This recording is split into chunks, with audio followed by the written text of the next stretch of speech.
Okay. So generically, mu F, either mu S or mu K, equal to the force of friction over the normal force. You know that.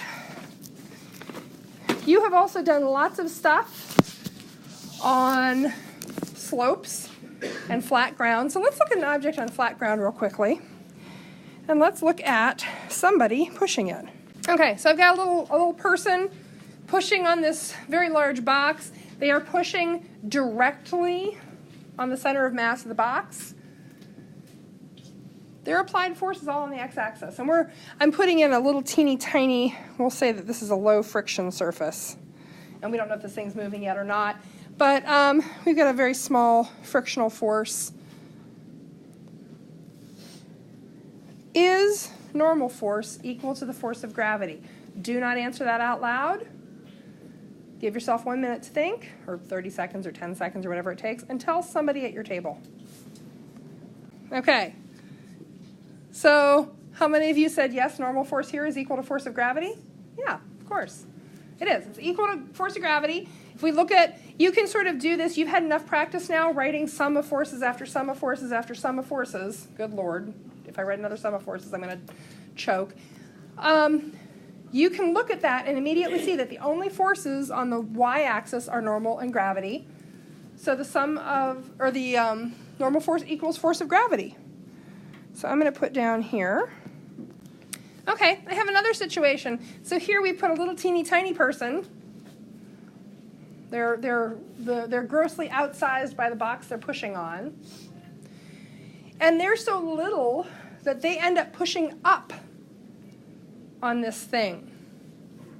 So their applied force is actually at some angle theta above the horizontal. So again, let me ask you, is normal force, we're going to do this, question mark, blank, Fg, is it equal to or not equal to force of gravity? Don't say it out loud. Think for yourself for about 10 seconds and talk to somebody at your table. Okay, I'm relieved that at least I'd say a quarter of you say that normal force is in fact not equal to the force of gravity in this situation. So let's look at this. It is not equal to the force of gravity. Why is that? Well, let's look at our applied force here. Boop, boop, boop, boop, boop, boop, boop, boop, boop, boop. Force applied X, force applied Y. Why? Because we can. So when we do a sum of forces for this situation, sum of forces on the Y, we know the thing is not levitating, it's not sinking, so it is 0. Well, that also is equal to literally all the forces. So what do we have up? Normal force. Do we have anything else up? Force applied on the Y is in the upward direction. This individual is actually pushing up on the object as they attempt to move it. So normal force plus force applied Y, and what's our force down? Gravity. And gravity's all on the y-axis. So is the normal force greater or less than the force of gravity? So Fn equals Fg minus F applied Y. It's actually less than the force of gravity because the individual is, in fact, when they're pushing up on the object, the floor doesn't have to exert so much force on it. If you're puzzled about the sign switch, I did them all at once. So moving Fn across the equal sign, I switched its sign, and then I just flip-flopped my gravity and applied force. I could have done it in a couple steps. I didn't. Do you want to see it in a couple steps? All I need is one person twitching their head yes, and I'll do it. Okay.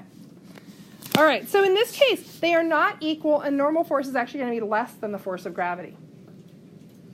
Moral of the story here, who's on stage crew for the play? Okay, when you're pushing big things, when you're pushing on big things, well, let's leave that sentence hanging in midair until we look at the alternate situation. So here we have a little tiny short person pushing on a rather large object. Let's flip that scenario. Okay, so now we have a very large person or a large thing pushing on an object. And I ask you once again, is normal force equal to the force of gravity? So you're all in agreement that it is not equal to the force of gravity, and that would be because, well, dink, dink, dink, dink. I guess I got to move this out of the way. Dink, dink, dink, dink. Is it going to be greater than gravity or a little less than gravity? It's going to be greater than gravity. And we can prove that, as always, the free body diagram. So sum of forces on the y, still 0, still not levitating, still not sinking through the floor. So we've got normal force up. Do we have any other forces up? No, because now our applied force on the y is downward. This individual is actually pushing on the box downward. So when we go ahead and